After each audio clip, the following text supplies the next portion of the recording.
Manhattan থেকে আপনাদের সঙ্গে আছে আমি খালেদ মহিউদ্দিন। নানা ধরনের কথা ভাসছে এখন রাজনীতিতে। আসলে নির্বাচন কবে হবে, নির্বাচনটা দেওয়ার জন্য এই সরকার রেডি হচ্ছে কিনা, সংস্কার কমিশন কি কাজ করছে। আপনারা জেনে থাকবেন যে আজ আমাদের অনুষ্ঠানে মির্জা ফখরুল ইসলাম আলমগীর, বিএনপির মহাসচিব, তার আসার কথা ছিল। উনি হঠাৎ অসুস্থ হয়ে পড়ে তিনি আসতে পারেননি। আমাদের সাথে আসার কথা ছিল পরের অনুষ্ঠানে জনাব আশরাফ কায়সার এবং জনাব রাশেদ খানের। আমরা জনাব আশরাফ কায়সার, বিশিষ্ট রাজনৈতিক বিশ্লেষক, তাকে আমন্ত্রণ জানিয়েছি আজকের অনুষ্ঠানে আসার জন্য। জনাব আশরাফ কায়সার, আমরা কৃতজ্ঞ, আজকে একটু স্বল্প সময়ের নোটিসে আপনাকে আমাদের নিয়ে আসতে হলো। আপনার প্রতি আমাদের কৃতজ্ঞতার সীমা নাই, কারণ আমরা আপনার কথা শুনতে চাইছিলাম, দর্শকরাও আপনার কথা শুনতে চাইছিলেন, কিন্তু আমরা একটু আয়োজন করে শুনতে চেয়েছিলাম, যেটি আজকে আসলে আপনাকে কম সময়ের নোটিস আমরা পেয়েছি। আপনি আমাদের কৃতজ্ঞতা জানবেন। আশরাফ ভাই, ধন্যবাদ। আর আমাদের সাথে আরও থাকছেন গণ অধিকার পরিষদের সাধারণ সম্পাদক জনাব রাশেদ খান। জনাব রাশেদ খানও জানেন আপনার সাথেও কথা বলা সবসময় আনন্দদায়ক। আপনি আমাদেরকে সময় দিয়েছেন, সেই জন্য আপনার প্রতি আমাদের কৃতজ্ঞতা জানবেন। আপনাকে আন্তরিকভাবে আমাদের ধন্যবাদ। কিন্তু আমি প্রথমেই জনাব আশরাফ কায়সার আপনার কাছে যেতে চাই। জনাব আশরাফ কায়সার, আমরা অসংখ্য ধন্যবাদ। জনাব আশরাফ কায়সার, আমরা মির্জা ফখরুল ইসলাম আলমগীরের মানে যেটা বলা যায় যে আরোগ্য কামনা করি, কিন্তু তার একটি কথা দিয়ে আমরা অনুষ্ঠানটি শুরু করতে চাই।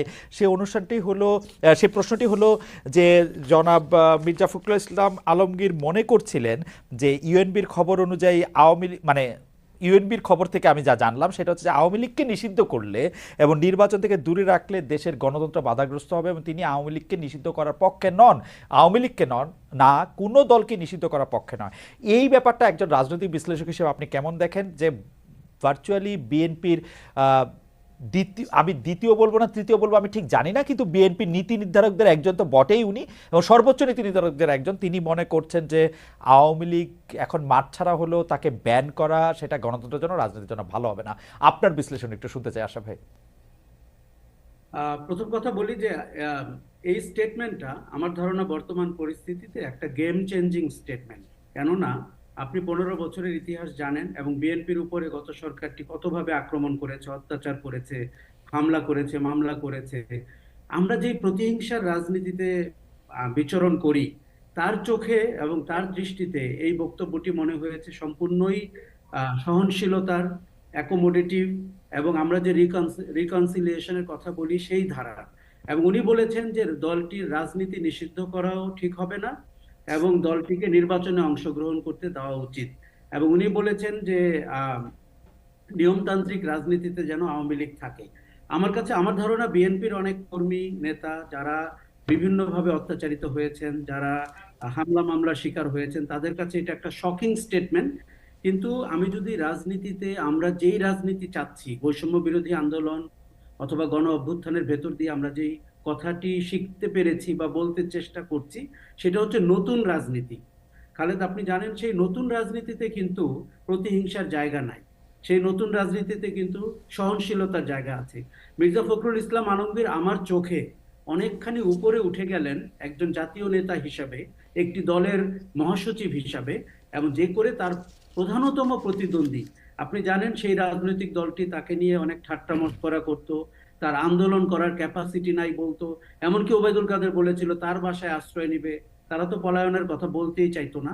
কাজে আমার মনে হয়েছে যে আমরা যে নতুন রাজনীতি চাচ্ছি, নতুন যে বন্দোবস্ত চাচ্ছি গণতান্ত্রিক বাংলাদেশ রচনায় এবং আমাদের অধিকার আদায় করার যে রাষ্ট্রভূমিটা আমরা চাই, সেখানে মির্জা ফখরুল ইসলাম আলমগীরের এই বক্তব্য অত্যন্ত সিগনিফিকেন্ট। আশরাফ ভাই, আমার দুইটা কথা আছে। একটা কথা হচ্ছে যে আপনি বিএনপির পার্ট থেকে মির্জা ফখরুল ইসলাম আলমগীরের অবস্থান আপনি পরিষ্কার করলেন বা ব্যাখ্যা করলেন, যেটি আসলে আপনার কথাই আমারও মনের কথা। কিন্তু আমি যদি একটু অন্য দিক থেকে দেখি, 5 আগস্ট শেখ হাসিনা পালিয়ে গেলেন বাংলাদেশ থেকে, প্রধানমন্ত্রীর পদ হয়ে পড়ল শূন্য এবং সংসদ ভেঙে দেওয়া হলো। তারপরে প্রায় না 2 মাসের, আজকে 2 মাসের কাছাকাছি, হ্যাঁ 1-2 দিন কম, 2 মাসের কাছাকাছি সময় পরও একজন আওয়ামী লীগের প্রতিনিধিত্বশীল নেতাও বললেন না যে তারা আওয়ামী লীগ করবেন। মানে সজীবদের জয়ের কথাটা আলাদা, এবং তাদের ভবিষ্যৎ রাজনীতি তারা কি করবেন, তারা আদৌ কিছু করতে চান কিনা, দল হিসেবে তারা কি করবেন, সেগুলি তারা কিন্তু কেউ কিছু বলেন নাই। অর্থাৎ আওয়ামী লীগ যে কথা বলছে না সেই কথা মির্জা ফখরুল ইসলাম আলমগীর বলছেন, সেইটা আপনাকে একটু আবার ভাবাই কিনা,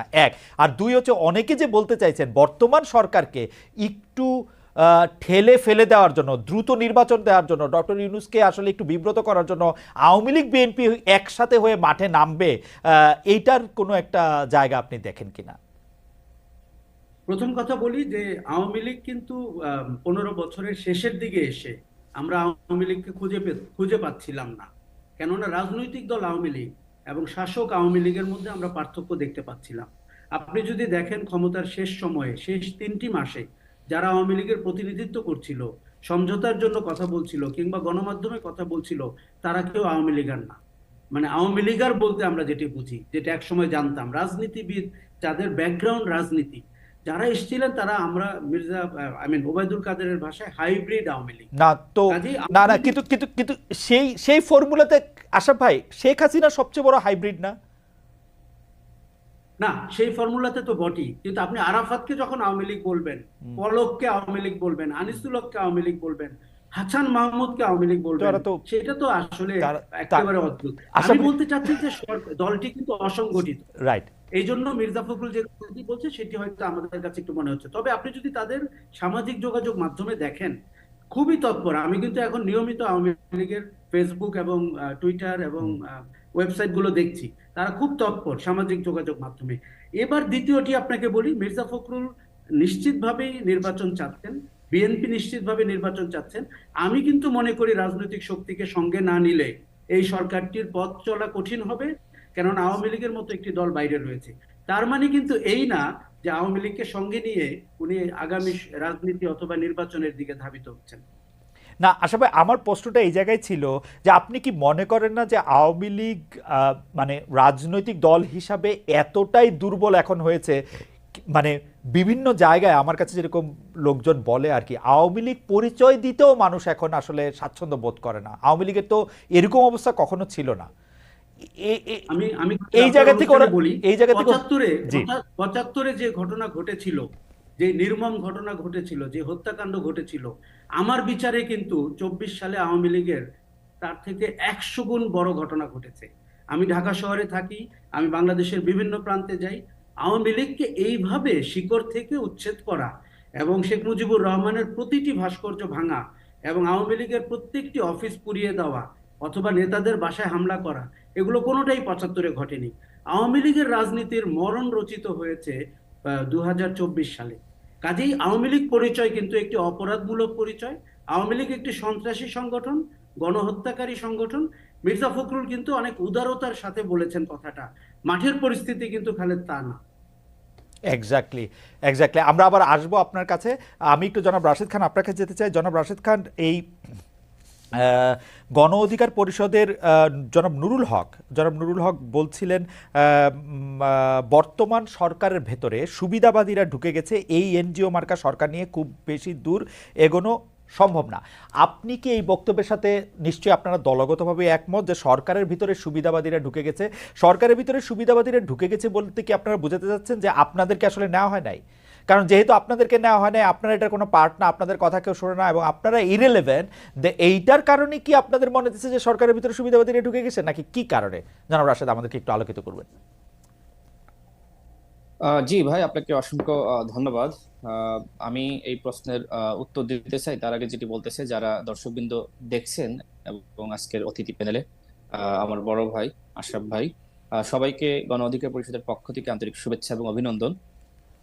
নুরুল হক নূর যে বক্তব্য দিয়েছিলেন সেটি হলো যে বিপ্লবের মাধ্যমে যে সরকার গঠিত হয়েছে, সেই সরকারের চেহারাটা বিপ্লবের মতনই হওয়া দরকার ছিল। এখানে বিশেষ করে যারা রাজনৈতিকভাবে অভিজ্ঞ সেই মানুষদের দরকার ছিল, কিন্তু যাদের শুধুমাত্র এনজিও সেক্টরে অভিজ্ঞতা আছে সেরকম মানুষদেরকে এখানে যুক্ত করা হয়েছে। এবং তিনি সেটি কিন্তু ব্যাখ্যা দিয়েছে। তিনি বলছেন যে এই সরকারের যে পরিধি সেটি কিন্তু বৃদ্ধি করা দরকার, এবং যাদের রাজনীতি করার অভিজ্ঞতা আছে, দেশ চালানোর অভিজ্ঞতা আছে, তাদেরকে যদি এই অন্তর্বর্তীকালীন সরকারে অন্তর্ভুক্ত না করা হয় তাহলে এই সরকার কিন্তু ব্যর্থ হতে পারে।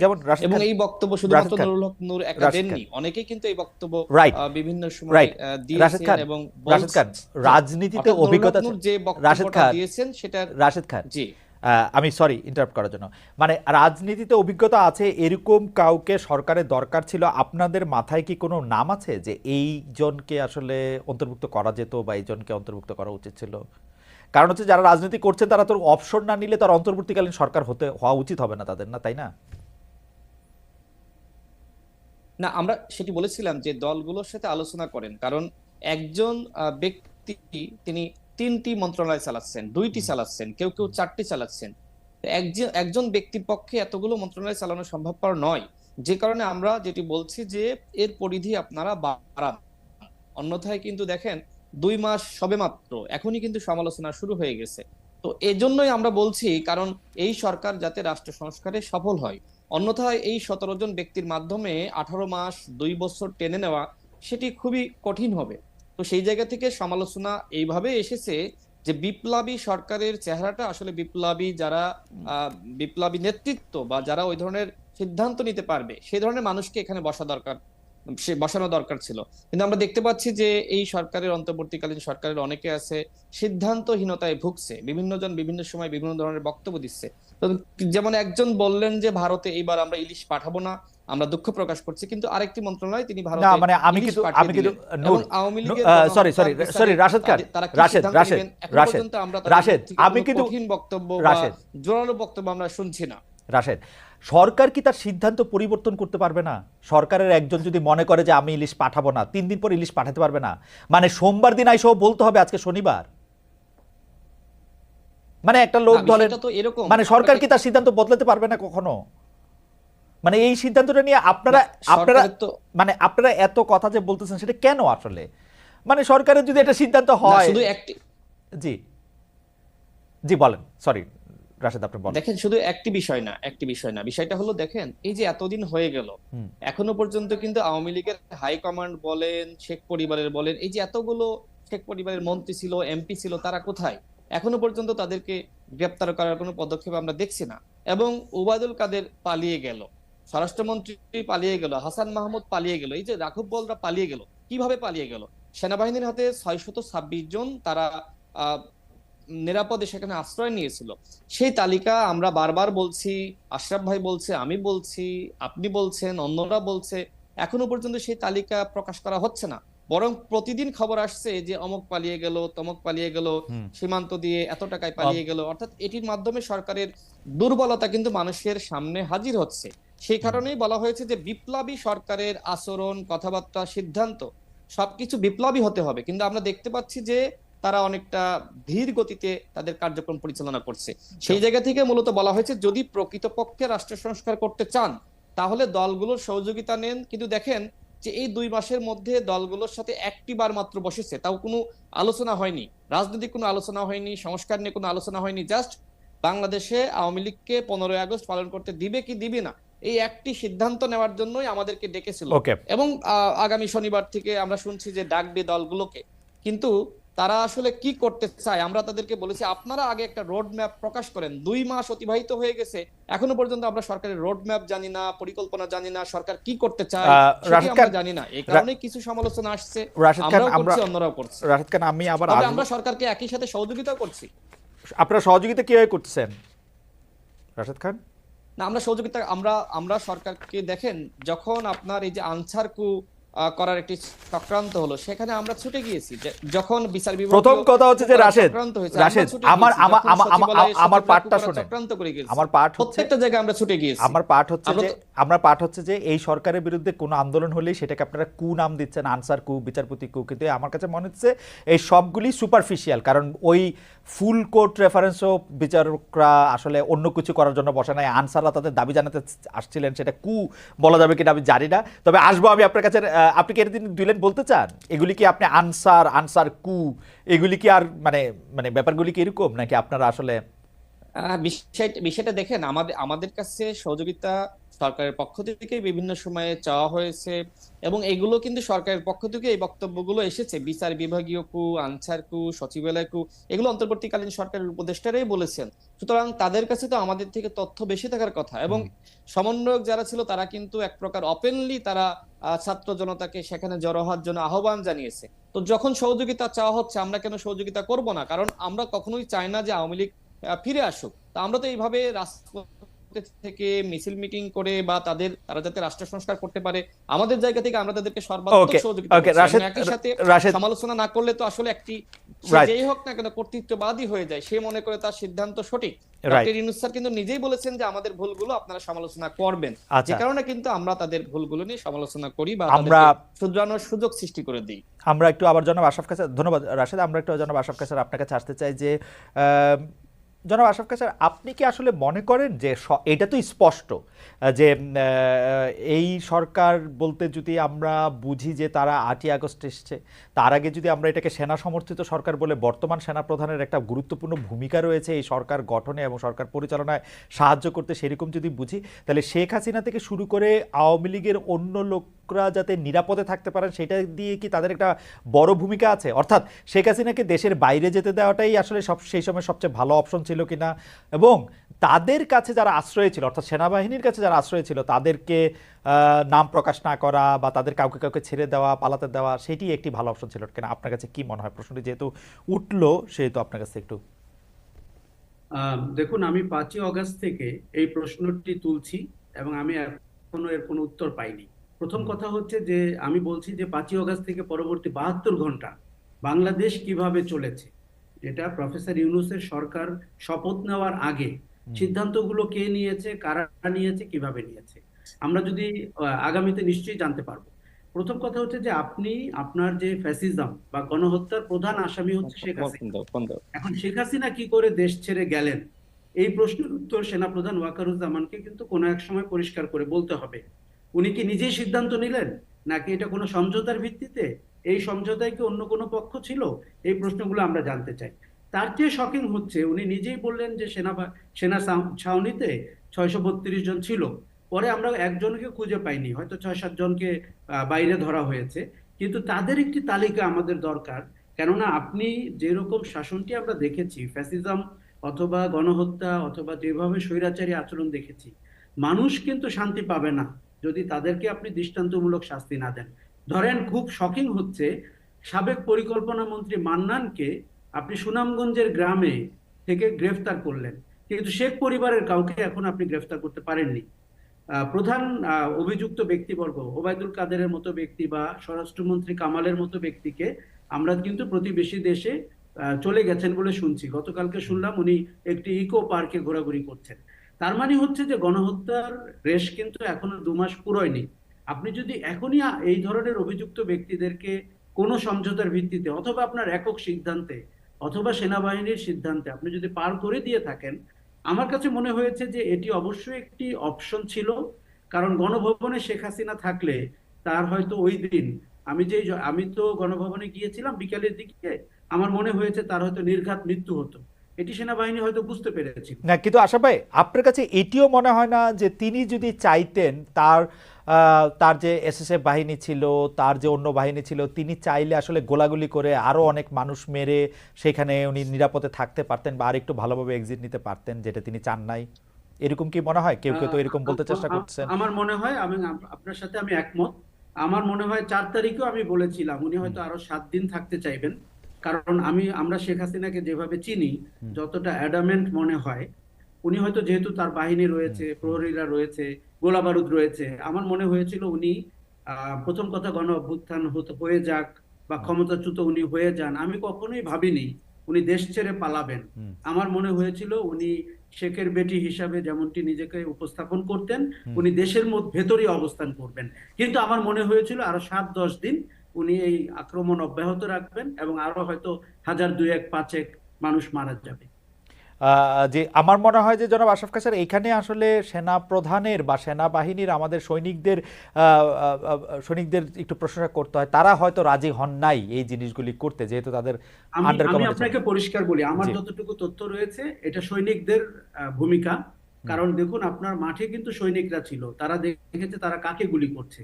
আপনি যদি শ্রেণীগত ভাবেও দেখেন, কারণ একজন সৈনিক কোন ব্যাকগ্রাউন্ড থেকে আসে, তারা কিন্তু বন্দুক ঘুরিয়েছে। আমি জেনারেলদের সম্পর্কে কিন্তু আমি খুব উচ্চ মুখ হতে পারছি না, কেননা আমরা 15 বছরে জেনারেলদের সহযোগিতা দেখেছি, পদ পদবি দেখেছি, লোভ লালসা দেখেছি, তাদের বেনিফিশিয়ারি হওয়ার অবস্থা দেখেছি। কাজেই ওয়াকারুজ্জামান এক ধরনের প্রশংসা তো আমাদের থেকে পান যে উনি একটা রক্তপাতহীন সমাধানের দিকে গেছেন। কিন্তু এটিও তো সত্যি যে উনি তার আত্মীয় এবং তাকে উনি নিরাপদে ভারতে পৌঁছে দেওয়ার ব্যবস্থা করেছেন। শুধু তাকেই না, তার পরিষদ বর্গকেও উনি ভারতে হয়তো পৌঁছে দেওয়ার ব্যবস্থা করেছেন। কিন্তু যদি এটা তিনি না করতেন, আরো সাংঘাতিক রক্তপাতের মধ্যে দিয়ে যেতে হতো না? এক ধরনের গৃহযুদ্ধ লাগার সম্ভাবনা ছিল না? কারণ অবশ্যই যেতে হতো, এবং আপনি ঢাকার রাজপথে অনেক দেহ পড়ে থাকতে দেখতেন, মৃতদেহ পড়ে থাকতে দেখতেন। আমাদের কারোরই মনে হয়নি ওটি খুব ভালো অপশন ছিল। ওকে। কিন্তু যেই জায়গাটিতে আমি থামতে চাই সেটি হচ্ছে, আপনি যদি দৃষ্টান্তমূলক বিচার না করতে পারেন প্রতিটি হত্যার, এবং তাহলে কিন্তু এই যাদের স্বজন হারিয়েছে তারা কিন্তু শান্তি পাবে না। যেমন মির্জা ফখরুলের আগের বক্তব্যের ব্যাপারে আমি একটা কথা বলি, পৃথিবীর কোথাও ফ্যাসিজম অথবা স্বৈরাচারী শাসককে ঠিক 2-3 বছরের মধ্যে পুনর্বাসনের সুযোগ দেওয়া হয় না। আপনি ইউরোপের দিকে তাকান, কেননা শাসনটির যেরকম টক্সিক হয়, আপনি অন্তত কিছুদিন তাকে দূরে না রাখলে তারও একটা রিয়েলাইজেশন হওয়া কিন্তু কঠিন। আহ, আশরাফ ভাই, আপনাকে ধন্যবাদ।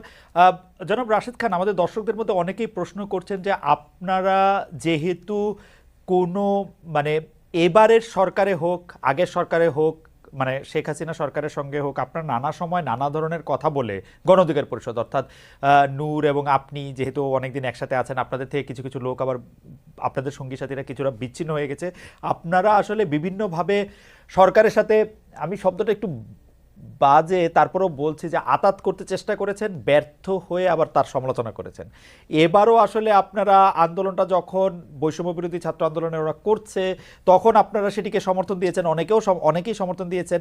এখন আবার যেহেতু আপনারা খুব বেশি পাত্তা পাচ্ছেন না, সেহেতু এখন আবার এই সরকারের সাংঘাতিক রকম সমালোচনা শুরু করেছেন।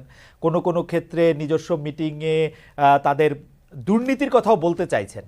এটা ঠিক হচ্ছে কিনা, মানে আপনাদের রাজনৈতিক গতিপথ কি আপনারা ঠিক করেছেন রোড মার্চের পাশাপাশি? সরি, আমার প্রশ্নটা একটু হার্শ মনে হলে আমাকে ক্ষমা করে দিন, এটা অনেকের প্রশ্ন আর কি, যে আপনারা কি আপনাদের রাজনৈতিক গতিপথ ঠিক করেছেন কিনা।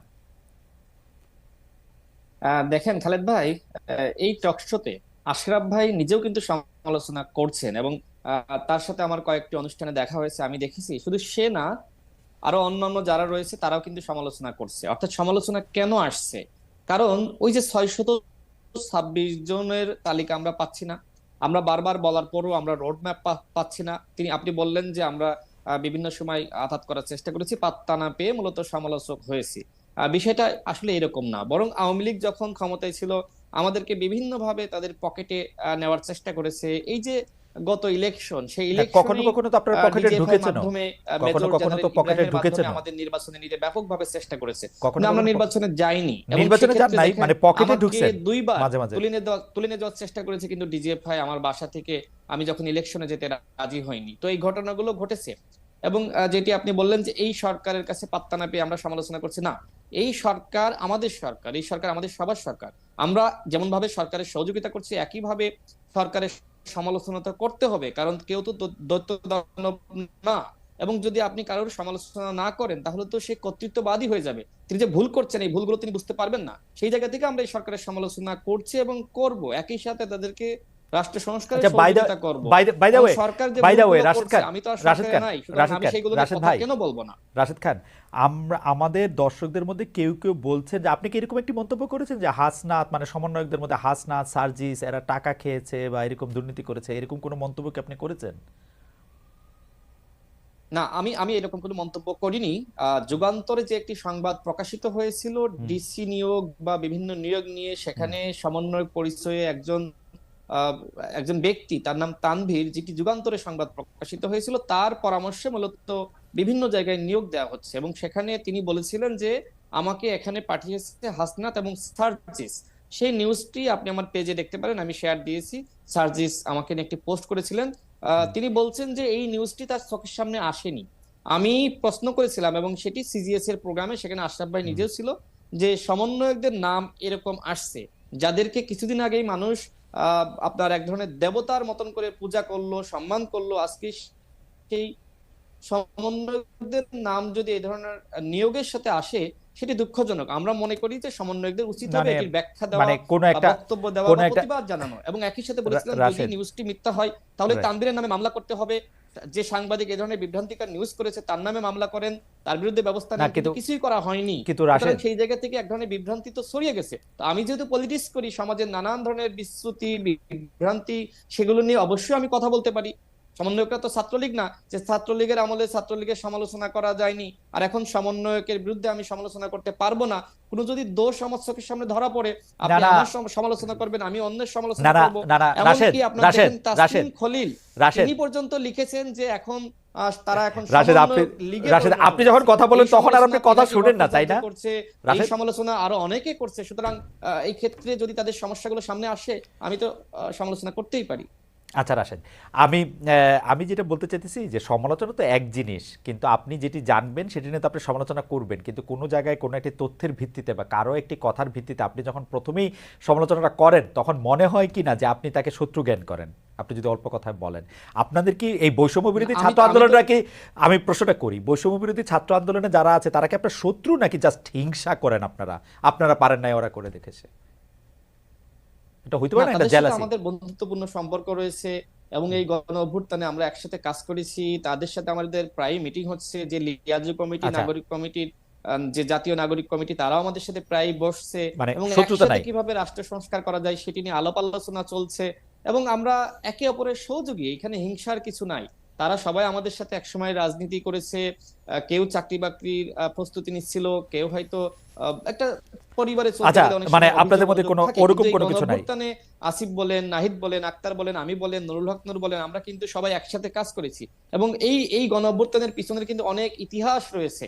হ্যাঁ, রাইট। সেই ইতিহাস হয়তো একসময় কখনো যদি সামনে আনতে হয় সেটি আনা হবে, বাট এতটুকুই বলি এই গণ অভ্যুত্থানে আসিফ, নাহিদ, নুরুল হক, আক্তার বা রাশেদ খান আমরা সবাই একসাথে কাজ করেছি। আমরা যেহেতু 18 সালে এই আন্দোলনের আপনাদেরকে নেতৃত্ব দিয়েছি, আমাদের একটা অভিজ্ঞতা আছে। আমরা তাদেরকে বলেছি না, তোমাদের তারা সামনে একটি সময় এসেছে, তোমরা না, এই আন্দোলনকে কিভাবে আসলে জনগণের মুক্তির আন্দোলন হিসেবে কাজে লাগানো যায় সেই চেষ্টাটি করো। এবং ওকে, আমরাই কিন্তু সর্বপ্রথম বিএনপি বলেন, আমার একটি বক্তব্য নিশ্চয়ই আপনি ভয়েস বাংলাতে শুনেছেন কিনা জানি না, আমি বলেছি যে এই আন্দোলনে বিএনপির ভারপ্রাপ্ত চেয়ারম্যান তারেক রহমানের ব্যাপক অবদান আছে যেটি কেউ জানে না। এই আন্দোলনে ইন্ডিয়াতে যিনি ছিলেন বিএনপির স্থায়ী কমিটির সদস্য সালাউদ্দিন আহমেদ, আপনি বলেন সালাউদ্দিন আহমেদ দেশে আসার পরে কেন আচ্ছা রাশেদ, নুরুল হক নূর এবং রাশেদ আপনাকে তার সাথে রাশেদ দেখা আপনাকে করলো? রাশেদ তিনি তো আপনাকে ইন্ডিয়ায় ছিলেন আর আমরা বাংলাদেশে। অর্থাৎ এই আন্দোলনে বিএনপি, গণ অধিকার পরিষদ তারা একসাথে কাজ করেছে। এই আন্দোলনে আপনার সমন্বয়কদের সাথে আমরা সমন্বয় করে একসাথে কিভাবে জনগণের মুক্তি লাভ করা যায় সেটির জন্য আমরা কাজ করেছি। তাদের সাথে আমাদের কোনো হিংসা নাই, শত্রুতা নাই। আমরা তো 7 বছর ধরে, 6 বছর ধরে আমরা আমাদের দল সংগঠন গুছিয়েছি। আমাদের 64 জেলায় আমাদের সাংগঠনিক কাঠামো রয়েছে, আমাদের দলের নিবন্ধন রাশেদ, আমি রয়েছে। বুঝতে তারা পারছি। তো গণঅভ্যুত্থানে নেতৃত্ব দিয়েছে, তারা তো আমাদের শত্রু হওয়ার কোনো সুযোগ নাই। তারা কাজ করছে রাষ্ট্র সংস্কারে, আমরা তাদেরকে সহযোগিতা করছি। তাদের সাথে আমাদের আলাপ আলোচনা, সংলাপ বলেন, বোঝাপড়া বলেন, সবকিছুই আছে। তারা আমার এমনকি এই যে উপদেষ্টাগণ, তাদের সাথে আমাদের আলাপ আলোচনা, সংলাপ। কিন্তু আমি তো বিরোধী দল, এখনো পর্যন্ত আমি তো সরকারে না। সুতরাং কারোর যদি ভুল ভ্রান্তি যারা সরকারে রয়েছে আমার চোখের সামনে পড়ে, অবশ্যই আমি তার সমালোচনা করতে পারি। আমি যখন সরকারে যাব হয়তো বিরোধী দলে যারা থাকবে তারা আমার সমালোচনা করবে। এটি তো পলিটিক্স, এটি তো গণতন্ত্র। সুতরাং এই ক্ষেত্রে সমালোচনা করা মানে হিংসা করা, এটি আমি মনে করি না। আচ্ছা রাশেদ, আপনাকে ধন্যবাদ। আমি আপনাকে একটা অনুরোধ করি, আপনি যখন কথা বলেন তখন আপনি একটু শুনতে চেষ্টা করেন যে আমি আপনাকে মাঝখানে কি বলতে চেষ্টা করতেছি, কারণ আপনি আপনার কথাটা পুরোটা শেষ করবেন, মানে তাহলে আচ্ছা, মানে তাহলে একটু মানে কথোপকথন চালাইতে একটু সমস্যা হয় আর কি। However, thank you so much. আপনি ও আচ্ছা, আপনি না, sorry, আপনি- আমি এই না না না, ঠিক হ্যাঁ, আছে, আপনি পরিষ্কার জি, ব্যাখ্যা করেছেন। আমরা দর্শকদের কাছে বুঝতে একটু জানতে পারিনি। চেয়েছিলাম যে প্রিয় দর্শক, তারেক রহমানের সব মামলা প্রত্যাহার করে তাকে দেশে ফেরাতে সরকারের উদ্যোগ চেয়েছেন মির্জা ফখরুল ইসলাম আলমগীর, এই দাবি সঠিক বলে মনে করেন কিনা? খুবই ইন্টারেস্টিং ব্যাপার। শতকরা 50% দর্শক মনে করেন এই দাবি সঠিক, শতকরা 50% দর্শক মনে করেন এই দাবি সঠিক নয়। 51,000 দর্শক এখানে ভোট দিয়েছেন। আমি মির্জা ফখরুল ইসলাম আলমগীরের প্রসঙ্গে যাওয়ার আগে আমাদের কতগুলি প্রশ্ন আশাফ ভাই আপনার কাছে ছিল, আমরা অতগুলি প্রশ্ন একসাথে করতে চাই। একটি প্রশ্ন হচ্ছে যে আশাফ ভাই, এই সরকার চেঞ্জ হয়েছে, মানে 15 বছর, যেটাকে আমরা আওয়ামী রেজিম বলছি, আমরা বলছি যে আওয়ামী লীগের একটা দুঃশাসন, আমরা বলছি আওয়ামী লীগের স্বৈরশাসন। সেই সময়ের মধ্যে থেকে আপনি সাংবাদিকতায় বেশ ছিলেন, সাংবাদিকতা বিশ্লেষণও করেন রাজনীতির পাশাপাশি। আপনার কাছে কি মনে হয় যে সাংবাদিকতায় কি পরিবর্তন আপনি দেখতে পান? এটি হচ্ছে প্রথম প্রশ্ন, চট করে জানতে চাইব। প্রথমে বলি, যে পরিবর্তনটি ঘটেছে আমি খুব একটা সুখী না। সেই পরিবর্তনটি হচ্ছে যে অতীতে যাদের বন্দনা করা হতো এবং তাদের তুষ্ট করার চেষ্টা করা হতো এবং যাদের আম, আমরা অভ্যস্ত হয়ে গেছিলাম একটু তেলবাজি করতে, আমি কোনো কোনো গণমাধ্যমকে ওই ভূমিকায় অবতীর্ণ হতে দেখছি। মানে সাংবাদিকতার যে ক্লাসিক্যাল রোল, যে আপনি ইন্ডিপেন্ডেন্ট হবেন, আপনি নিরপেক্ষ হবেন, নির্মোহ হবেন, এবং আপনি বিনা কারণে কাউকে তুষ্ট করবেন না, এটি একটি দেখছি। দ্বিতীয় যেটি দেখছি সেটি হচ্ছে বিগত শাসনের সমালোচনা করা এবং ফ্যাক্ট বেসড না এমন সব রিপোর্ট পরিবেশন করা এবং বিভিন্ন ব্যক্তিকে নিয়ে তার অনেক কিছু তুলে ধরা। দেখুন, আমরা মনে করি কোনো কোনো ব্যক্তির ব্যাপারে গণমাধ্যম 1%ও তুলতে পারছে না, তার অপরাধ, তার অপরাধী কর্মকাণ্ড, তার দুর্নীতি, তার স্বজনপ্রীতি এতটাই ঠিক। সংবাদপত্র বা গণমাধ্যম কিন্তু গত 15 বছরে তার স্বকীয়তা হারিয়েছিল এবং গণমাধ্যমের মূল কাজ থেকে বিচ্যুত হয়ে প্রশ্ন নয় প্রশংসা মাধ্যমে রূপান্তরিত হয়েছিল। এই পরিবর্তনটি দেখছি যে আমার মনে হয় গণমাধ্যমকে তার নিজের জায়গায় ফেরত আসতে হবে। সেটা হচ্ছে কারো প্রতি বিষোদ্গার না এবং কারো প্রতি প্রতিহিংসা না, কিন্তু অবজেক্টিভ ড্রিভেন জার্নালিজম, যে তথ্যভিত্তিক সমালোচনা, তথ্যভিত্তিক। আপনি জানেন আমি খুব পছন্দ করি অনুসন্ধানী সাংবাদিকতা। সেটি হতে পারে না দুর্নীতির না উপরে, কিন্তু সেটি কিন্তু হতে পারে কিন্তু কিন্তু লেক্সাস, কিন্তু এরকম আশরাফ ভাই, একটি জায়গায় সংবাদপত্র আসুক। কিন্তু আশরাফ ভাই, আপনার রিডিংটা কি যে গণমাধ্যম এরকম হইল কেন? গণমাধ্যম যেখানে ক্ষমতাকে চ্যালেঞ্জ করার কথা সেখানে নিজেকে ক্ষমতার পার্টনার ভাবতে শুরু করলো কেন? এটা শেখ হাসিনার সময় আমি বুঝতে পারি যে তাদের বিভিন্ন রকম অভিযোগ, বিভিন্ন রকম মানে দায় অন্যের কাছে দেওয়ার ছিল, যে আমাদের মালিকরা এটা চায়, আমাদেরকে এরকম করে বলে, আমাদেরকে সেরকম করে বলে, ইত্যাদি ইত্যাদি ইত্যাদি। কিন্তু এখন কি হয়েছে তাদের? এখন না, ওই ঘটনার ধারাবাহিকতা চলছে। ওই মালিকগুলোকে আপনি একবার মনে করেন, যারা হুম। লাইসেন্স নিয়েছিল দলীয় পরিচয়ে, যাদের অনেক ধরনের অপরাধ এবং অনিয়ম রয়েছে ব্যবসা প্রতিষ্ঠানগুলোতে, তারা তখন শেখ হাসিনাকে, আর গত শাসনটির একটি ভয়ঙ্কর চরিত্র ছিল এক ব্যক্তির তোষণ। ওই হুম। ব্যক্তি চাইলে আপনি টিভির লাইসেন্স পান, ওই হুম। ব্যক্তি চাইলে আপনি নিউ ইয়র্কে 50 বার যেতে পারেন তার সাথে, ওই ব্যক্তি চাইলে পরদিন সকাল 10টায় পূর্বাচলে আপনার হুম। একটি প্লট হয়ে যায়। আমি গণমাধ্যমের কথা বলছি। হুম। কাজে এটার ধারাবাহিকতা চলছে। এই মালিকরা, ওই সম্পাদকরা যারা পলাতক না, হুম। যারা তাদের দপ্তরে বসতে পেরেছেন আহ, গণপিটুনির মানে মানে অনিশ্চয়তা এড়িয়ে, হুম। তারা কিন্তু ওইটার ধারাবাহিকতা পালন করছেন। আমি অনেকটা বলবো যে ওই অপরাধের এক ধরনের খেসারত দেওয়ার অথবা পুনরায় অপরাধ করার চেষ্টা করছেন। আরেকটা দেখুন বিষয়। দেখুন গণমাধ্যম ভেতর থেকে ভেঙে পড়েছে। এটির একটি পুনর্গঠন দরকার। আপনি যে আমরা বাংলাদেশ পুনর্গঠনের কথা বলছি, গণমাধ্যমের পুনর্গঠন কিন্তু খুব জরুরি। গণমাধ্যম তার অবজেক্টিভ হারিয়েছে, সক্রিয়তা হারিয়েছে, পেশাদারিত্ব হারিয়েছে, এমনকি তার যে লেগে থাকা, লড়ে যাওয়ার যে প্রবণতা, সেটা থেকে দূরে সরে গেছে। আম, আহ, আশরাফ ভাই, আমি যদি গণমাধ্যমের জায়গা থেকে একটু এই সরকারে আসি, যে এই সরকারকে দেখে কি আপনার কাছে মনে হচ্ছে যে এই সরকারের জামায়াত ঘনিষ্ঠতা, এমনকি বিএনপির সাথে যে সরকারের ঘনিষ্ঠতা তার থেকে বেশি? আপনার মানে বিভিন্ন কি পয়েন্টে, বিশেষ করে ভিসি পদে এবং অন্যান্য জায়গায় আমরা কি আশরাফ ভাইয়ের সাথে সংযোগটা হারিয়ে ফেলেছি? আশরাফ ভাই কি আমাদের শুনতে পাচ্ছেন? আমরা আশরাফ ভাইয়ের স্ক্রিনটাকে কালো দেখতে পাচ্ছি। আমরা যখন আশরাফ ভাই ফিরে আসবে, I would request Ashish to tell me, then we'd গো।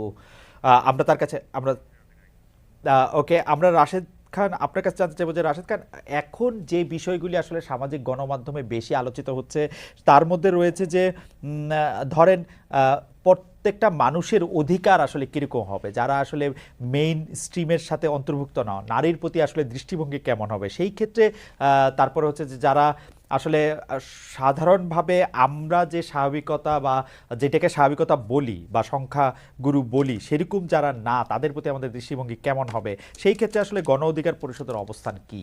গণ অধিকার পরিষদ কি মনে করে? দেখেন, আমরা আমাদের ঘোষণাপত্র, যেটি আমরা আত্মপ্রকাশের সময় আমরা বলেছি যে নারীদের প্রতি আমাদের দৃষ্টিভঙ্গি অত্যন্ত চমৎকার থাকতে হবে।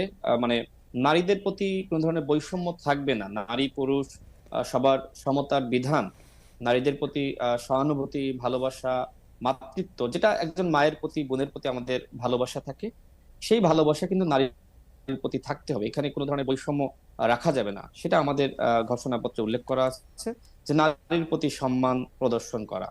এবং আপনি যেটি বললেন যে সংখ্যা লঘু বা সংখ্যা গুরু, বর্তমান বাস্তবতায় আসলে এই শব্দটি অত্যন্ত অগ্রহণযোগ্য। এবং আমরা দেখেছি যে ডক্টর ইউনূস স্যার নিজেই বলেছেন যে আমরা সবাই বাংলাদেশী।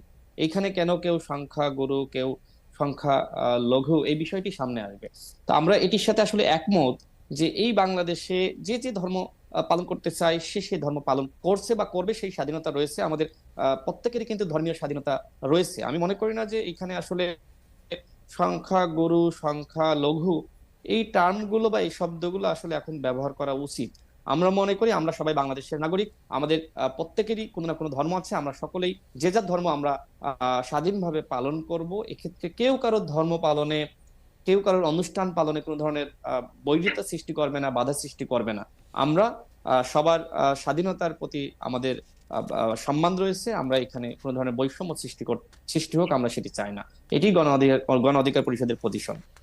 রাশেদ খান, আপনাকে ধন্যবাদ। আপনার কাছে কি মনে হয় যে যেটিকে বলে হচ্ছে যে আপনাদের রাজনৈতিক ভবিষ্যৎটা ঠিক করার জন্য আপনারা কি কারো সাথে জোট করবেন, বিশেষ করে ইসলামী কোনো দলের সাথে বা ইসলামী কোনো জোটের সাথে, এরকমভাবে আপনারা চিন্তা করছেন না? মানে আপনারা যদিও বলছেন যে সবার অধিকার আপনারা সমানভাবে দেখবেন, তো সেই ক্ষেত্রে এটা কোনোভাবে সাংঘর্ষিক হবে কিনা, বা আপনারা মনে করেন কিনা যে এটা সাংঘর্ষিক হলেও হতে পারে? যদিও সব ইসলামিক দলই, আমি যতটা জানি যে সব ইসলামিক দলই সবার অধিকারের কথাই বলে, আপনাদের ব্যাপারটা কিরকম?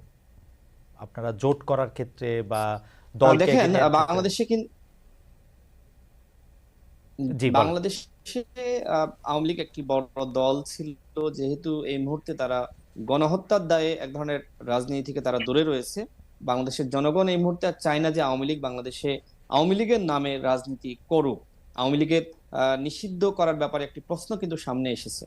এবং সেই জায়গায় যেহেতু বিএনপি একটি বড় দল, জামাত ইসলাম একটি বড় দল, আরো কয়েকটি ইসলামিক দল রয়েছে, তারা বেশ বড় দল, সাংগঠনিক কাঠামো বেশ শক্তিশালী, এবং গণ অধিকার পরিষদ একটি উদীয়মান শক্তি। আমরা যে 2018 সালে কোটা সংস্কার আন্দোলন সফল করেছি, এই যে গণ অভ্যুত্থানের বীজ, এটি তো আমরাই বপন করেছিলাম। এবং 24 সালে আমাদের সভাপতি নুরুল হক নূর তিনি জেলে গেছেন, আমাদের দলের 11 জন শহীদ হয়েছে, অসংখ্য সহযোদ্ধা গুলিবিদ্ধ হয়েছে। আমরা আমাদের জায়গা থেকে আমরা সর্বাত্মক ভূমিকা রেখেছি।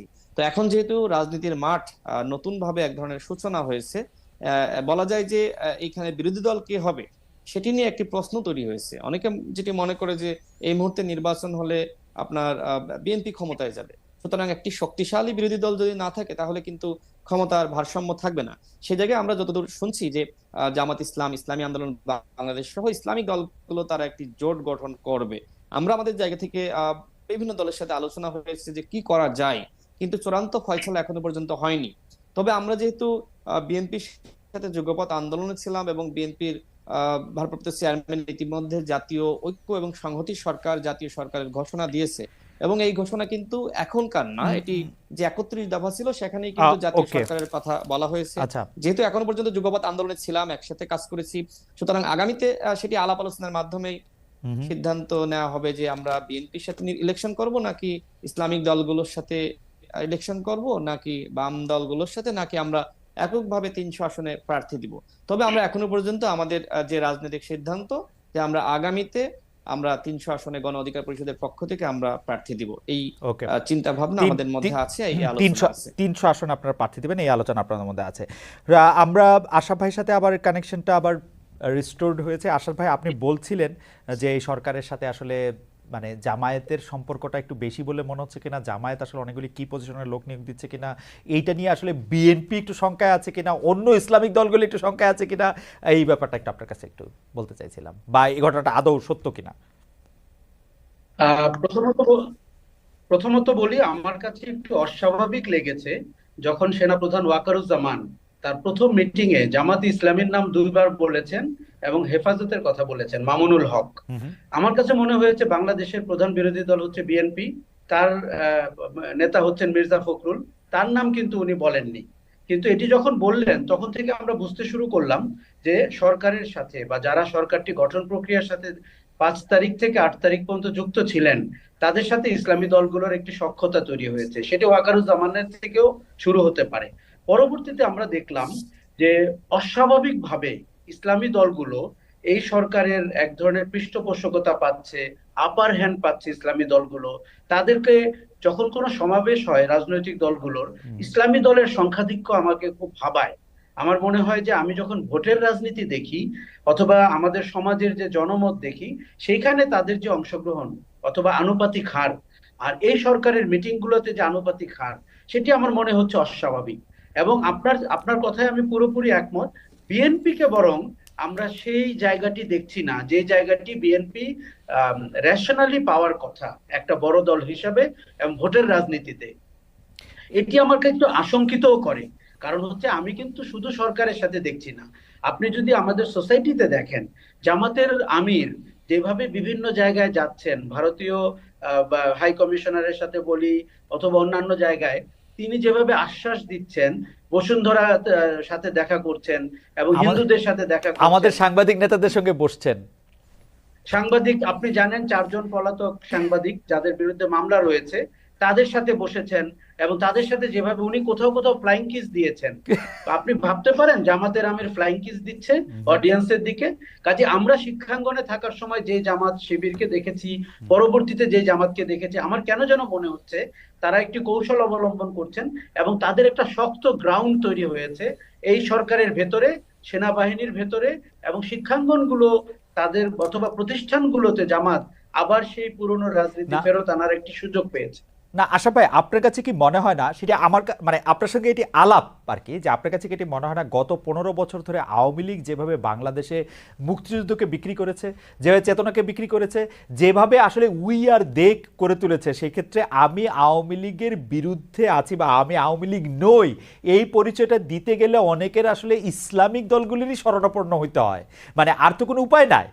মানে ব্যাপারটা হচ্ছে যে আওয়ামী লীগ অথবা মানে বিএনপির তার আলাদা করে কোনো চেহারা নাই, বিএনপির যারা নেতৃবৃন্দ তারাই বিএনপি। তো সুতরাং আপনার যদি চেহারার কথা হয় তাহলে তো আসলে আওয়ামী লীগ এতটাই মানে মানে কেমন জানি একটা উইয়ার দে করেছে যে এখানে আসলে প্রতিবাদের ভাষাটাই ওইভাবে দাঁড়ায়। আমি আজকে অন্যদের কথা শুনে আমার কাছে এটি মনে হচ্ছিল যত না এটি একটি ইসলামিক বিপ্লব বা ইসলামিক ভাবধারায় বা শরিয়া মতো দেশকে পরিচালনা করার জন্য, তার চেয়ে অনেক বেশি একটি ন্যায়ের পক্ষে কথা বলার জন্য। এবং আপনি খুব ভালো করে জানেন যে জান ও জবানের স্বাধীনতা চাই একটি কথা চালু হয়েছিল ইচ্ছা করেই, যাতে সেই চেতনার একটা এন্টিথিসিস দাঁড়ায়। আপনার আপনার একটু মতামত জানতে চাইবো যে এটা আসলে মানে একটা উইয়ার দে। আপনি একদম সঠিকভাবে বলেছেন। আওয়ামী লীগ কিন্তু বিভাজনের রাজনীতি করেছে, ঠিক নরেন্দ্র মোদী ভারতে যে রাজনীতিটি করে, chief divider. Sheikh Hasina was the chief divider in Bangladesh. কেননা উনি তার স্বৈর শাসন প্রতিষ্ঠা করতে গিয়ে, ভোটহীন নির্বাচিত হতে গিয়ে উনি বাংলাদেশকে স্বাধীনতার পক্ষের এবং বিপক্ষের শক্তি বানিয়েছেন। এবং সেইখানে আপনি দেখবেন যে বিএনপি তো অত্যাচারিত হয়েছে, কিন্তু জামাতের কিন্তু দৃষ্টান্তমূলক অত্যাচার হয়েছে। ধরেন আপনি মানবতা বিরোধী অপরাধের, আমি কিন্তু এই আন্দোলনের সাথে 92 সাল থেকে যুক্ত ছিলাম যে যুদ্ধাপরাধীদের বিচার করা যায় কিনা।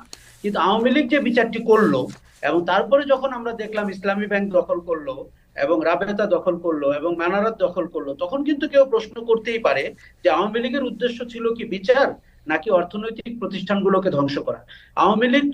আওয়ামী লীগের পতনের সাথে সাথে খালেদ আরো দুটি জিনিসের পতন তারা করে গেছে। একটি হচ্ছে মুক্তিযুদ্ধ, আরেকটা হচ্ছে শেখ মুজিব এবং ধর্মনিরপেক্ষতা।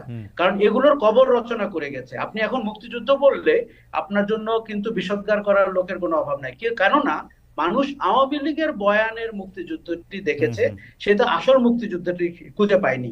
আওয়ামী লীগের বয়ানের ধর্মনিরপেক্ষতা দেখেছে, যেটির একটি সন্ত্রাসী চেহারা। আপনি যখন দেখেন যে কেউ যদি এখন দেখুন যেই দুর্নীতিটি হয়েছে, ধরেন $100 বিলিয়ন 15 বছরে তারা পাচার করেছে, এর পাশে এসে কেউ যদি বলে যে সে আসলে সৎ মানুষের শাসন দিবে এবং ন্যায়ের পক্ষে দাঁড়াবে, আপনি দেখবেন লাইন ধরে মানুষ তার পক্ষে যাবে। বিএনপির রাজনীতিটি তো আমরা চিনি এবং বিএনপির রাজনীতিটির পরিচয় আমাদের কাছে প্রকৃষ্ট, কিন্তু সৎ মানুষের শাসন, ন্যায়ের পক্ষে, জান ও জবান, এই যে শব্দগুলো আমাদের মার্কেটে ঘুরছে, এগুলো সাংঘাতিকভাবে ইসলামী দলগুলোকে সাহায্য করছে এবং জামাতকে সাহায্য করছে এবং তারা স্বপ্ন দেখছে যে বাংলাদেশে এরকম একটি ঘটনা কিন্তু ঘটবে। আশা ভাই, আপনাকে শুধু আমি জি মনে করিয়ে দিই একটি কথা। খেলাফতে মজলিসের সাথে 2006-এ আওয়ামী লীগ একটি চুক্তি করেছিল যে তারা পাওয়ারে গেলে শরিয়া আইন কায়েম করবে। ভাগ্যিস সেই নির্বাচনটি হয়নি, নালে আপনি বাংলাদেশ আওয়ামী লীগকে দেখতেন ভোটের কারণে, নির্বাচনের কারণে শরিয়া আইন কায়েম করে ফেলতো বাংলাদেশে। তার মানে এই দলগুলোর নীতির যে কি করুণ অবস্থা, সেই জায়গায় অন্তত জামাতে ইসলামী বলতে পারে তাদের নীতির ধারাবাহিকতা আছে। সরকার থেকে তারা আশকারা পাচ্ছেন, সেনা প্রধান তাদেরকে আশকারা দিয়েছেন এবং তার পরিণতি যা হতে পারে আমরা তাই দেখতে পাচ্ছি। আশা ভাই, আমার এই সিরিজের শেষ প্রশ্ন, আশা ভাই, আপনার কাছে কি মনে হয় না যে আওয়ামী লীগ গত 15 বছর ধরে যে প্রতিষ্ঠানগুলিকে ধ্বংস করেছে, যে প্রতিষ্ঠানগুলি ধ্বংস করেছে একক কর্তৃত্ব প্রতিষ্ঠার জন্য এক, আবার অর্থনৈতিকভাবে সাংঘাতিকভাবে দেশকে দুর্বল করে নিজেদের শক্তিশালী করা, অর্থাৎ নিজেদের পকেট ভরা, দেশের পকেট কেটে সেইটা করেছে, যার বেনিফিশিয়ারি আমরা আসলে অনেকেই, আমাদের মধ্যে থেকে অনেকেই এই বেনিফিশিয়ারি, এবং এই বেনিফিশিয়ারি হয়েও আমরা আসলে কাউকে কোনো কিছু বলি নাই। কাউকে কোনো কিছু বলি নাই, এর একটা বড় কারণ হচ্ছে যে এই দুর্নীতির মজাটা আমরা পেয়েছি, এবং ফাইনালি গিয়ে আমরা জুলাই 15 তারিখে যখন আমাদের সন্তানেরা পথে মরতে শুরু করেছে, তখন আমরা আবার হঠাৎ করে এটি বলতে শুরু করেছি, এবং আমরাই এমন একটা ভাব যে এই দুর্নীতির সাথে আমাদের কোনো সম্পর্ক ছিল না। এটাকে আপনি আসলে কিভাবে দেখেন? আমি আমি মনে করি সাংঘাতিকভাবে এটা সত্যি, এবং আওয়ামী লীগ 15 বছর এমন একটি শাসন দাঁড় করিয়েছিল যে আপনার গায়ে যেন কাদা থাকে, আপনার গায়ে যেন দুর্নীতি থাকে, আপনি যেন মুখ উঁচু করে দাঁড়াতে না পারেন। এবং আমি বলে থাকি 15 বছরে 50 থেকে 60 লক্ষ মানুষ আওয়ামী লীগের প্রত্যক্ষভাবে মদদে, তাদের লোভে, তাদের টাকা পয়সায় ফুলে ফেপে উঠেছে। দেখুন, আমরা এখন মোটা দাগে বেক্সিমকো, সামিট, বসুন্ধরা এগুলো বলতে পারি, কিন্তু আমি অনেক মানুষকে চিনি, আমার কমিউনিটির মানুষকে চিনি, আমার চেনা মানুষদেরকে চিনি, তারা কি করে আওয়ামী লীগ শাসনের বেনিফিশিয়ারি হয়েছিল, এবং তারা ভাবতে শুরু করেছিল কিয়ামত পর্যন্ত আওয়ামী লীগ ক্ষমতায় থাকবে এবং শেখ হাসিনা জীবিত থাকবে, এবং তার সাথে না থাকাটা হবে সময়ের অপচয়। আমাদের, আমি যদি নীতি নৈতিকতার প্রশ্ন আপনি ধরেন, আমার কাছে মনে হয়েছে বাংলাদেশ নৈতিকভাবে অত্যন্ত নিচু অবস্থায় চলে গেছিল, এবং আমরা যে যেখানে পেরেছি, সুযোগ পেয়েছি, তার সুযোগের অপব্যবহার করেছি, এরকমটি আমি কম দেখেছি। আপনি একবার খেয়াল করে দেখুন যে 18 লক্ষ মানুষ নির্বাচন বাস্তবায়ন করে, তাদের মধ্যে কি একজনও ঘুরে দাঁড়িয়েছিল বলতে যে তিনটি নির্বাচন কিছুই হচ্ছে না? পাকিস্তান, যার কথা শুনলে আমাদের গা জ্বলে, সেখানেও কিন্তু 4টা লোক দাঁড়িয়ে বলেছিল যে নির্বাচনটি হচ্ছে না, আমরা ভুয়া রেজাল্ট দিচ্ছি এবং কাউকে কাউকে বিজয়ী করে আনছি। আপনি কি অপরাধীর তালিকায়, আপনি যদি 3টা নির্বাচনে 18 লক্ষ মানুষ দেখেন, 60 লক্ষ অপরাধী তো এখানেও রয়েছে। কাজেই শেখ হাসিনা, তার ক্যাবিনেট, তার দল এর পাশাপাশি সমাজের ভেতরেও কিন্তু বেনিফিশিয়ারি ছিল, যারা ঘুরে দাঁড়িয়েছে সন্তান হত্যার পর রাজপথে নেমে। ধন্যবাদ আশা ভাই। আমরা রাশেদ খান, আপনার কাছে জানতে চাইবো যে রাশেদ ভাই, আপনি কি মনে করেন যে আপনারা সাম্প্রতিক বিএনপির কর্মকাণ্ড, সেটাই আমি দেখছিলাম যে আপনারা সাম্প্রতিক বিএনপির কর্মকাণ্ডের সমালোচনা করছেন, চাঁদাবাজি সহ বিভিন্ন কিছুর অভিযোগ সামনে আনছেন, সেটি আপনি একটু কিছুটা ব্যাখ্যা দিয়েছিলেন যে বিএনপি তো আসলে রাষ্ট্র গঠন করবে, আপনারা একটা বিরোধী দলের জায়গায় থাকবেন বা একটা জোট করবেন বা 300 আসন দিয়ে সেটা একটা এটাকে জানি কি বলে, মানে একটা বার্গেনিং চিপস আপনাদের জন্য হবে সেইটা, নাকি আপনারা বিএনপির সঙ্গে এখনো যুগপৎ আছেন 31 দফা, এবং আপনারা কারা আপনাদেরকে নেয় সেটি আপনারা দেখছেন, মানে ব্যাপারটা কিরকম, আপনাদের রাজনৈতিক লক্ষ্যটা একটু বুঝতে চাইছি, বিএনপির এত কঠিন সমালোচনা করছেন এই জন্য। না, বিএনপির সমালোচনা আমরা করিনি, কারণ বিএনপি তো ক্ষমতা গ্রহণ করেনি। এখন বিভিন্ন জায়গায় যে বিচ্ছিন্ন ঘটনা ঘটছে সেটি নিয়ে সংবাদপত্রে নিউজ হয়েছে যে বিভিন্ন জায়গায় চাঁদাবাজি, দখল, তো সেই বিষয়গুলো নিয়ে বক্তব্য এসেছে বিভিন্ন জায়গা থেকে। আমাদের দলের বিভিন্ন নেতাকর্মীরা বলেছে যে আমরা এই চাঁদাবাজি, লুটপাট এটি আমরা মেনে নিতে পারি না। এই চাঁদাবাজির রাজনীতির জন্য আসলে মানুষ জীবন দেয়নি বা শহীদ হয়নি।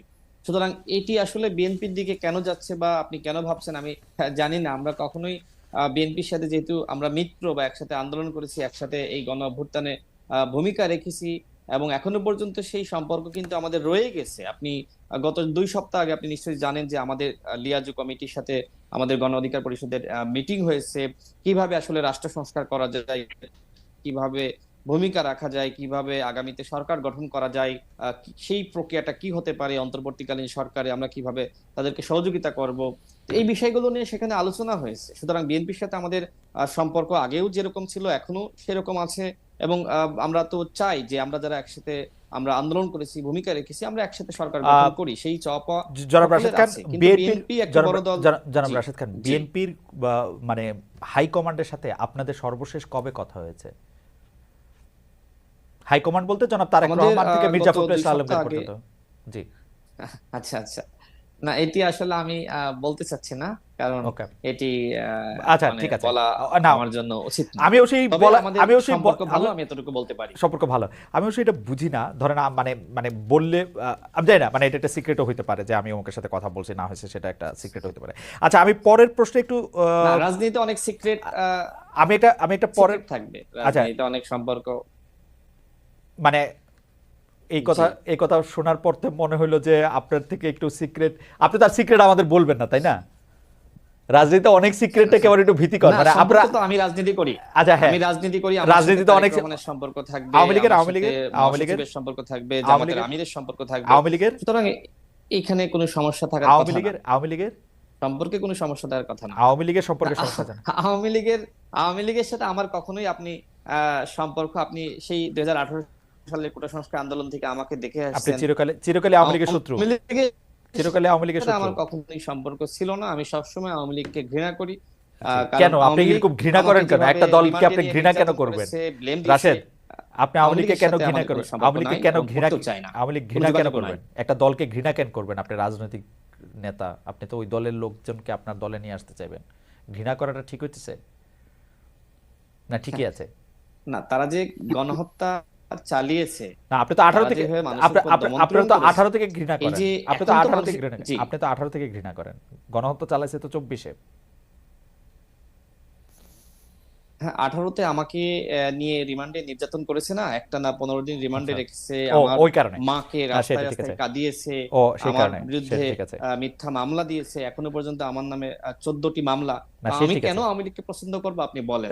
না না আমাকে হাত বেঁধে চোখ বেঁধে না না রিমান্ডে যেভাবে নির্যাতন করেছে, না না প্রধানমন্ত্রী ঠিকই আছে, কটূক্তির মিথ্যা মামলা দিয়েছে, ঠিক কিভাবে আছে, পছন্দ করি ঠিক বলেন? আছে, ঠিক আছে, ঠিক আছে, আপনাকে ধন্যবাদ। আমি এখন যে প্রশ্নটি আশরাফ কাশেম ভাই আপনাকে দিয়ে শুরু করছি, সেই প্রশ্ন দিয়ে আজকে শেষে এক লাইন আমি আসলে জনাব রাশেদ খানের কাছ থেকে শুনতে চাইবো, যে আমি আশরাফ ভাইয়ের কাছে জানতে চাইবো যে অন্তর্বর্তী সরকার বিভিন্ন রকম সংস্কার করছে, আমরা জানি 6টি কমিশন হয়েছে, কিন্তু সেই 6টি কমিশন আসলে কিভাবে কাজ করতেছে সেটি অবশ্য জানি না। কিন্তু আমাদের মূল প্রশ্ন হচ্ছে যে অন্তর্বর্তী সরকারকে কি আরো অনেক বেশি সময় দিতে চান, নাকি দ্রুত একটা জাতীয় নির্বাচন চান, বা দেখুন ডেটটা কিছুদিন আপনার মাথায় দেখুন ডেটটা কবে, যদি আমি এইভাবে বলি? দেখুন কিছুদিন আগেও জি, আমি অন্তর্বর্তী সরকারকে সময় দেওয়ার পক্ষে ছিলাম, হুম, কিন্তু অন্তর্বর্তী সরকারের কোনো উপদেষ্টার আচরণ, কর্মকাণ্ড, স্পিড এগুলো দেখে আমার মনে হচ্ছে যে এটা একটু ঝুঁকিপূর্ণ যে হয়ে যাচ্ছে, হুম, যে এরকম একটি নির্লিপ্ত সরকারের একটি অংশ নির্লিপ্ত এবং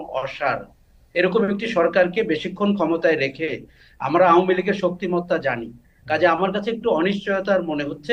আমার মনে হচ্ছে সরকারটি যদি রাজনৈতিক দলগুলোর সাথে সংলাপ করে তাদেরকে সাথে নিয়ে সংস্কারের কাজটি আগায়, তাহলে সংস্কার অনেক দ্রুত হবে। আপনি দেখুন গত 3 সপ্তাহে যে কমিশনগুলো করা হয়েছে তাদের এখন পর্যন্ত সদস্য নির্বাচিত হয়নি।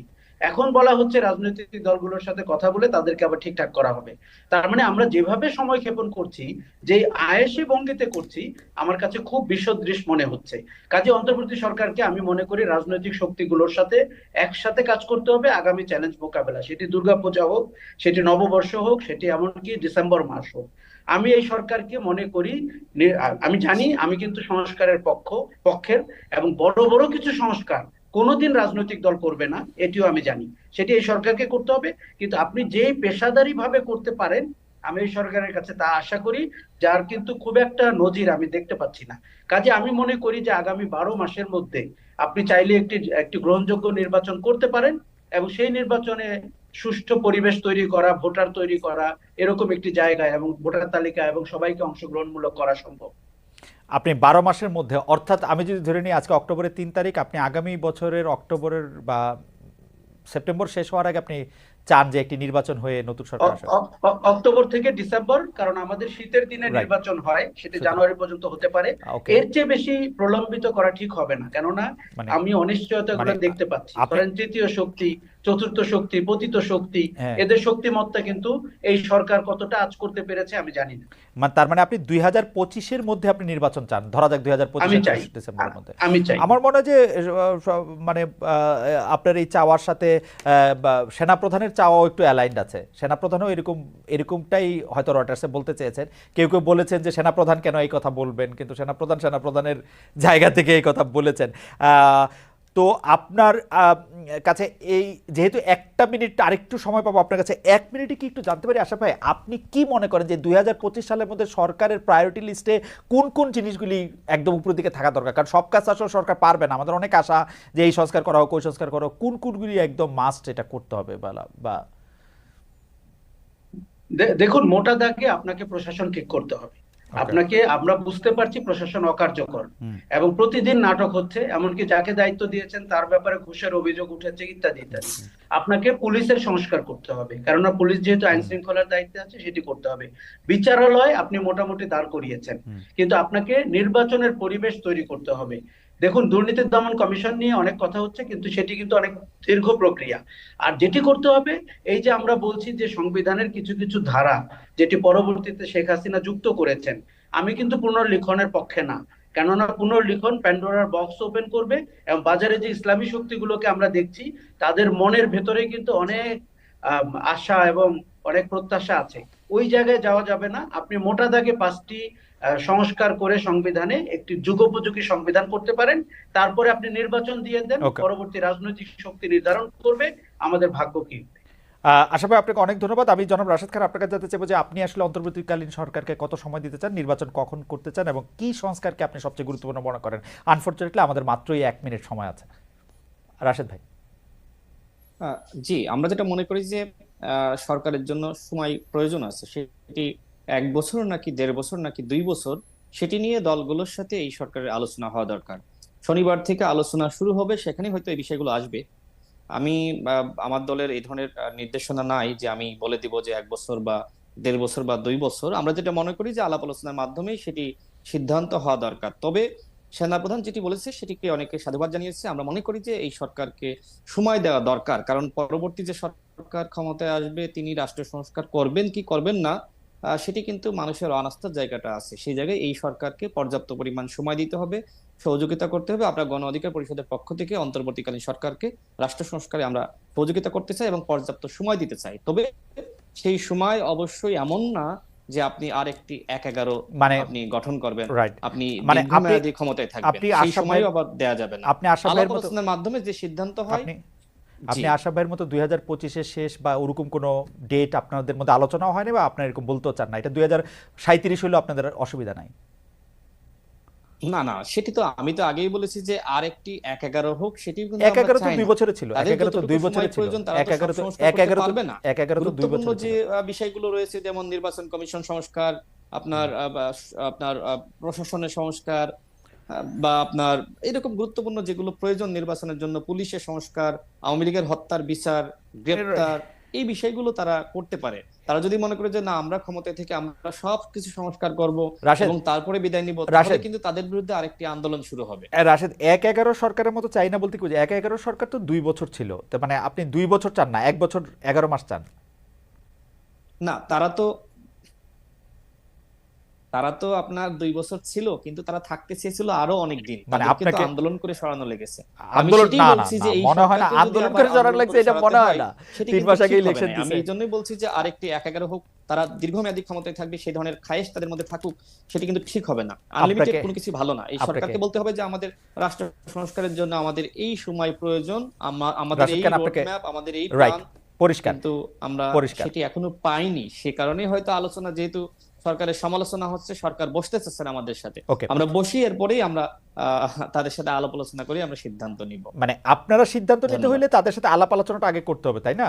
মানে আপনারা এখনো সিদ্ধান্ত নেন নাই, ব্যাপারটা তো এরকম না। আমরা তো তাদের সাথে আলোচনা ছাড়া কোনো সিদ্ধান্ত নিতে পারি না। একভাবে সিদ্ধান্ত নিয়ে আমি যদি বলি যে চাওয়াটা বুঝে টাইম দিলাম, 1 বছর দিলাম, সেটি আসলে ঠিক হবে না। তারা এক ধরনের ভয় পেয়ে যাবে। সুতরাং আমরা তাদের ভয় দেখান না, পক্ষের মধ্যে আলোচনার মাধ্যমে সময়টা নির্ধারণ হোক। রাইট, তাদের ভয় দেখান না। জনাব রাশেদ খান, আপনাকে অনেক ধন্যবাদ, অনেক ধন্যবাদ। জনাব আশরাফ খান স্যার, আপনাকেও। আমরা দর্শক, আমরা অনেকগুলি বিষয় নিয়ে আলোচনা করছিলাম, এই সরকারের বর্তমান ভবিষ্যৎ এবং এই সরকারে কি করা হচ্ছে না করা হচ্ছে। জনাব আশরাফ খান স্যার এবং জনাব রাশেদ খানকে অনেক ধন্যবাদ দিয়ে আপনাদেরকেও অনেক শুভেচ্ছা জানিয়ে শেষ করতে চাই। আমরা নিশ্চয়ই আগামী মঙ্গলবার এবং বৃহস্পতিবার আপনাদের সঙ্গে দেখা হবে। সেই পর্যন্ত আপনাদের সবাইকে অনেক অনেক ধন্যবাদ।